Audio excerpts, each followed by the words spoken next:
Welcome to the members and guests of the Cities and County Subcommittee of Local Government. The committee will be in order. Mr. Hutchison, take the roll, please. Vice Chairman Calfee. Here. Representative Chisholm. Here. Chairman Crawford. Present. Leader Gant. Here. Chairman Helton. Here. Representative Miller. Vice Chairman Wright. Here. Chairman Moon. Present. Mr. Chairman, you have a quorum. Thank you, Mr. Hutchison. Do any members wish to recognize any guests at this time? Okay, we'll go ahead and proceed with today's calendar. Our first bill is House Bill 1483 by Chair Lady Littleton. The chair has received an email from the sponsor requesting that House Bill 1483 be taken off notice. Is there objection? Hearing no objection, House Bill 1483 is off notice. The next bill is House Bill 1450 by Chairman Doggett. Is there a motion on the bill? We have a motion and a second. Chairman Doggett, you are recognized on House Bill 1450, sir. Thank you, Mr. Chairman and committee. Last year we brought this bill dealing, it's a local issue that I think is trying to come up with a creative solution that might be with a statewide application. We're not ready to proceed at this time. We're still, it's complex and we need to do a little bit more diligence on this. So if it would please the committee, I would humbly ask that we roll this to the last calendar of this committee. Sponsor asks that we roll to the last calendar of the committee. Is there objection? Mr. Chairman, just for clarification, are we moving it to the last calendar or the final calendar? Final calendar. Yes, sir. Thank you, Mr. Chairman. It's final calendar. And without objection, hearing no objection, House Bill 1450 is rolled to the final calendar. Thank you, Mr. Chairman. Doggett. Thank y'all.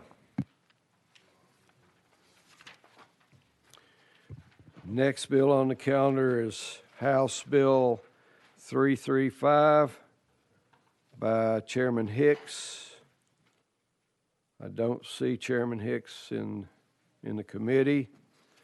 So is there objection to rolling this bill to the Hill? Move to roll the Hill. Second. Motion to roll the Hill, second. He just he withdraws his motion.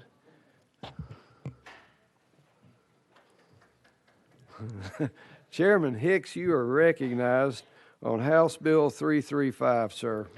Thank you, Mr. Chairman. Committee, thank you. We have a motion and a second. Fantastic. Thank you all. Just a little bit of context. In 2019, this General Assembly, or the General Assembly, passed the Berry-Brady Act. That created a presumption that any conditions or impairments of full-time firefighters caused by 5 cancers, and I want to let you know what those are. Those 5, all forms of non-Hodgkin's lymphoma, colon cancer, skin cancer, and multiple myeloma cancer are covered by workers' compensation. This legislation adds leukemia and testicular cancer to the list of cancers which are on that presumptive list for firefighters. Chairman Hicks, do you have a untimely filed amendment, sir? I do, sir. I do have an untimely filed amendment, and that number is, just to make sure everybody's on the same page, is going to be 011947. 11947? Yes. 11947.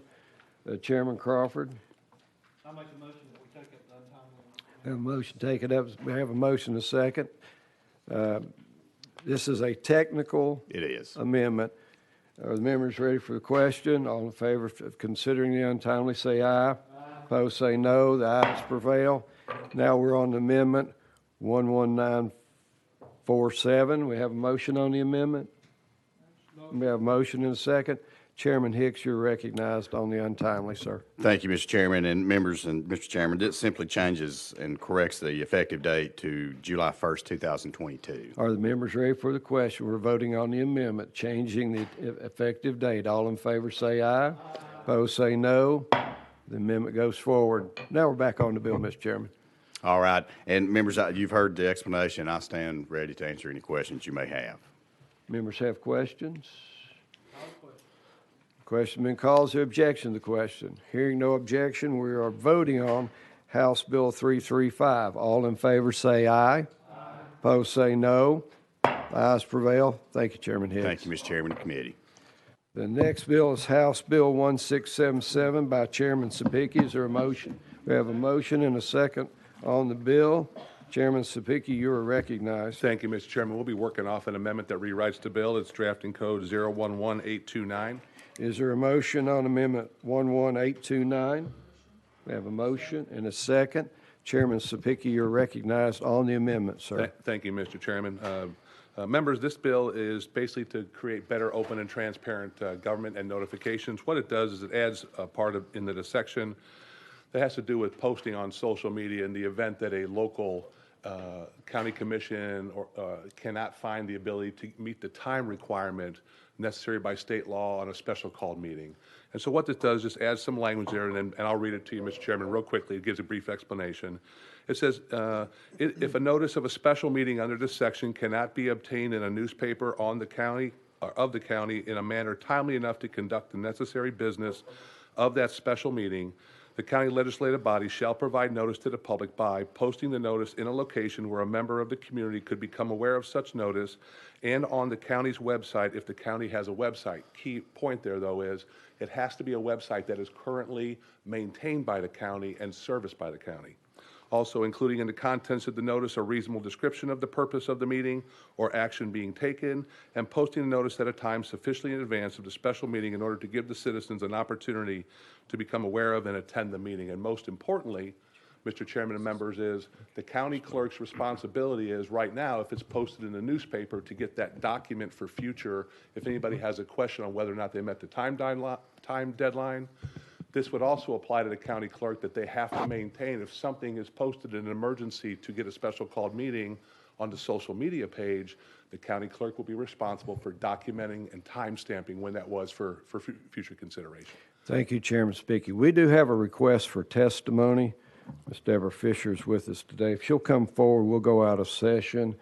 And if you'll give your name and organization for the record, please. We're out of session.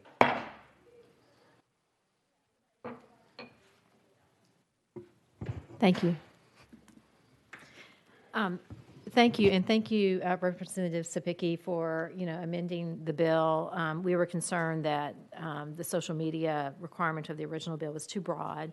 I just wanted to mention the language in this bill, the 3 requirements of the special call meeting, is consistent with what the Court of Appeals says is required for a special call meeting under the Open Meetings Act. So it's straight from that Englewood case in 1999. So we're good with that. And also importantly, newspapers have provided a service to their local governments for years, and people know to look in the paper for notices, and this does not take away the requirement to try to get a notice of a special call meeting in the paper. However, the deadline is so far in advance, which is what I understand was the issue here. It gives the county government another way to get their business done and also notify the public in a manner that is consistent with what the Open Meetings Act has said. So we are clear with this bill and good with it, and I hope it solves an issue that they were having in Columbia. Thank you, Ms. Fisher. Does any of the members of the committee have any questions for Ms. Fisher? Okay, seeing none. Yes, Representative Miller, you're recognized. Thank you, Mr. Chairman. Ms. Fisher, who are you representing? Oh, I'm Ms. so Fisher, sorry. I'm so yes. sorry. I'm Deborah Fisher, and I'm the executive director with Tennessee Coalition for Open Government, a group that's been around since 2003 advocating on open meetings and public records. Thank you. Thank you. Anyone else? Okay, we'll go back into session. Chairman Sibicki, you're recognized. I believe we have a question. Chairman Crawford. Thank you, Mr. Chairman. I think you covered these 2 questions that I have in your presentation. But the first being that there will be a record kept and it will be time stamped. Will that be filed with the clerk's office? Chairman Sibicki. Yes, that's the job of the clerk, yes. Okay, and that's what we do now, so they should be familiar with this process pretty much. Yes, Mr. Chairman. Okay. Second question is, I'm having a senior moment. I can't remember what I was going to ask you, but I'll be happy to answer it in full committee for you, sir. No thank problem. you, Mr. Chairman. Any other questions of the sponsor? Representative Calfee, and I'll come back to Vice Chairman. Thank you, sir. I probably know the answer to this, but is it possible that in any of the real small counties don't have a social media page? Chairman Sibicki, I think at this point we need to really clarify that we're talking about a website maintained by the county or under the control of the county, and social media is not being considered at all. I hope that's a clarification, Mr. Sponsor, that I don't mean to butt in on your answer, sir. But Chairman Sibicki, you're recognized. Mr. Chairman, that is correct. It has to do with websites. There are many people out there that follow county websites for information. Currently, right now, Murray County, every meeting we have, every agenda we have, everything that's being discussed is posted to our county website. But the key part is it's maintained by the county. There's current information on there. This bill does not allow any county to create a website just to skate around this. Absolutely not. It has to be a website that people are familiar with, that they can gain access to, and have information easily disseminated back and forth to them. Remember, this is for special called sessions that they can't meet the burden of the law to get it in the newspaper in time. Representative Calfee. Maybe I need to rephrase it. Is it possible that any of the very small counties don't have a county website? Representative Chairman Sibicki. Hypothetically, possibly yes. Okay, thank you. Possibly yes. Vice Chairman Wright, you're recognized. Thank you, Mr. Chairman. That clarification is what I was going to ask also. Chairman Sibicki. Any other questions of the sponsor? Are the members ready for the question? All in favor of the amendment 11829, say aye. Aye. Opposed, say no. The ayes prevail. The amendment is approved. And back on the bill, Mr. Chairman Sibicki. Nothing, Mr. Any Chairman. other questions? All right, we'll be voting on the bill. House Bill 1677 as amended. All in favor say aye. Aye. Opposed say no. The ayes prevail. This moves on to the next regular calendar of full local committee. Thank you, Mr. Chairman. Thank you, members. Thank you. At this time, this completes today's calendar. Are there any announcements at this time? Mr. Chairman? Thank you, Mr. Chairman. Just want to remind everybody at 12 o'clock today in House Hearing Room 1, we will be having a presentation from Secretary of State Trey Hargett and Election Coordinator Mark Goins on election integrity. Everyone's invited. Thank you, Mr. Chairman. Well, without objection, this meeting is adjourned. Hearing no objection, we are adjourned.